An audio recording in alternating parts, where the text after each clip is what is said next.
Magandang araw sa lahat. Ito ang inyong abang lingkod, Curious Eyes.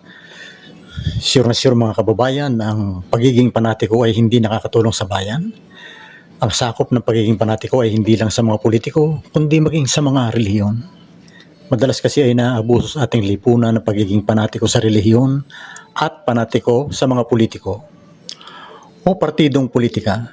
Sa nakaraan marahil na 3 dekada o higit pa ay lagi nating nasasaksihan ang pagsasanib ng mga panatikong pangrelihiyon at panatikong pampolitika. Paulit-ulit lang ang pangyayari. Naghahalal lagi tayo ng mga tiwaling politiko. Yan ay nangyayari dahil marami sa atin ay sa mga personalidad na katutok at hindi sa mga issues o usapin na may kinalaman sa tiyan at bulsa ng mga nakararaming mahihirap na Pilipino.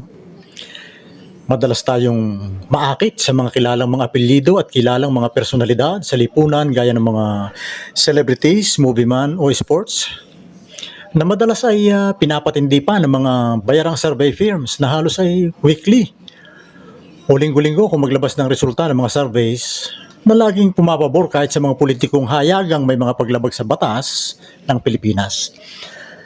Nakakalungkot din ang papel ng ilang relihiyon dahil nagiging kasangkapan sila sa pagpapanatili ng bulok na sistema. Nakikipagsabwatan sila sa mga tiwaling politiko upang patuloy na magkamal ng bilyon-bilyong salapi mula sa kabangyaman ng bansa.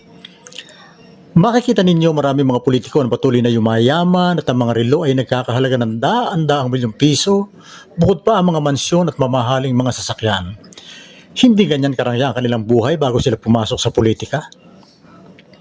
Kaya dahil sa hindi naman tinuturo sa mga schools, eskwelahan na hindi maganda ang epekto ng pagiging panatiko ay minarapat kong talakayin ito dito sa ating paunang vlog sa ating channel. Kaya maganda rin na mapanood ang mga vlogs ko ng mga estudyante mula grade 5 man lang hanggang college para magkaroon sila ng kamulatan at madiscover nila kung panatiko rin ba ang kanilang mga magulang. At para malaman din nila na hindi masama ang magkaroon ng sariling pananaw na pampolitika man o pangrelihiyon alang-alang sa ikabubuti ng bansa. Hindi maganda ang maging panatiko dahil tatakpan nito ang ating mga mata tungkol sa mga katotohanan na makabubuti sana sa bansa kung itataguyod. Layunin din ng mga susunod kong vlogs na makita ng sambayan ng butante ang mga nararapat na dapat ihalal ng bayan. Mahirap pumili ng perpektong kandidato dahil imposible yan. Subalit gagawin natin ay para tayong bumibili ng kamatis sa palengke. Pipiliin natin yung walang sira at kung may mga depekto man ay pwede pa rin ika nga ay isahog sa sinigang o nilaga. Paano ba maiiwasan ang maging panatiko? Well, ilalagay lang natin sa isip ang mga katotohanan ito. Itong mga sumusunod na ito. Una, ang mga politiko ay tao din at hindi santo.